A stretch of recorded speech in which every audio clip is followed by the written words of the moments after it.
told you that I was bruised so deeply that my wounds nearly freed me. So I'll share freely the pains I swear freely with hopes that this message is free. See, my prayer is that through this message, the abused somewhere would open their hearts to share.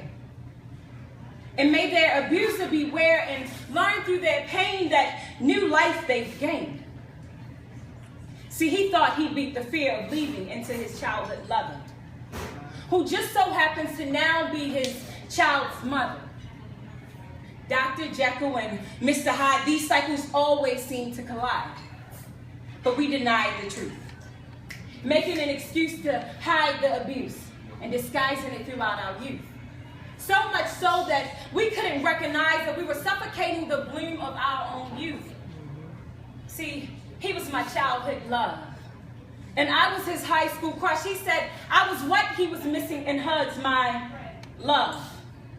And so naively I thought, it's me and him forever. So you know I was not trying to vex him, tattooed him so he couldn't be my ex-him. But he was so busy thinking that someone else would love me and defeat his whole purpose. So it's repeating the beating when I refused him of his love and denied him of what he wanted to use up my very being. My very being, my very being. See, he insisted on inserting a plug, but they said that it takes two.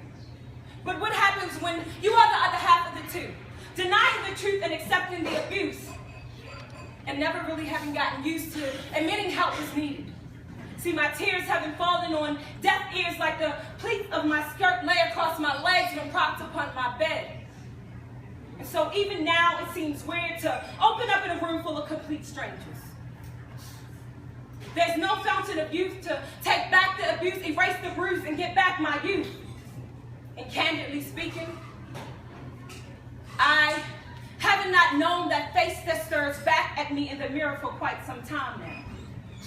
Let me point that out in case any of you are thinking that you knew me. See, doctors and hospitals know me. Social workers and nurses.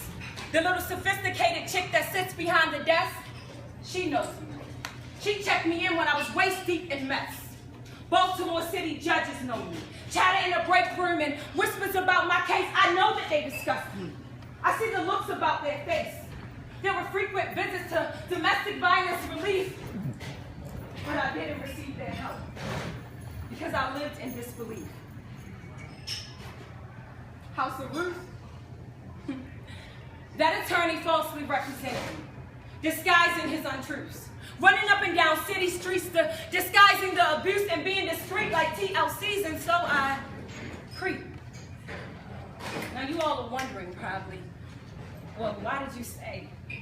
See, because I actually believed him saying that it was my fault that he behaved that way. Besides, we were planning an exchange, last names and vows, and so I vowed that I would be there for him because he said that I was all that he had. So I know you all are wondering, what does all this have to do with being a good dad? Well, I'm glad you asked. 1, day he pushed me, shook me, and kicked me was the day that I found out I was pregnant. 2, were the number of doctors present when checking the presence of the unborn fetus, having not even fully developed a heart to beat her pains. 3, times that I walked to the front door with intentions to abort, afraid that if the baby was no more, he would have leveled me with the floor. 4, times 4 plus 2 more were the number of years that I imagined that agony and pain were to gain if I bore a child that shared his last name. 5, times that I tell my kid to duck and hide, thinking that I could hide this abuse and disguise it in his youth, but he was not used to watching this abuse and could never get used to the excuses used that fabricated painful untruths. 6, months pregnant and begging him to hit me anywhere but my stomach. Dang. See, I just couldn't bear this idea of her living out my fear.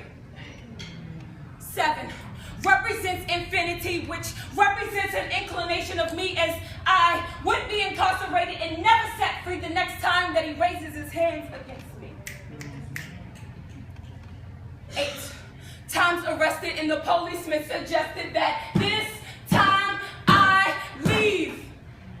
8 months pregnant, and there were no changes in behavior that he could see. 911 was on speed dial as I dialed from my neighbor's phone. Afraid to go back home, so afraid that back home was where I left my phone and my keys after he slung me. Then beat me, gagged me, threatening that I better not leave. I just want to make it to 10 to tell y'all that hatred will make you turn against your own kin. I must have forgot 10, how hard it would have been, so I overextended my stay. Never intending to abandon what had happened. I couldn't imagine Central dragging my mental wanting to break. If just one more day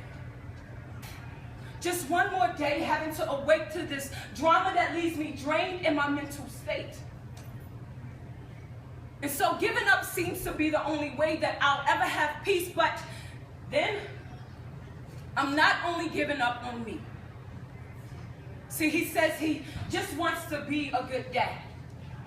Well, just be and leave me be while you be a good dad. I promise not to hinder you. True facts. I gave you what you asked, and without a fight, I stepped back so that you can exercise your right to be a good dad. But instead, you continue to drain me.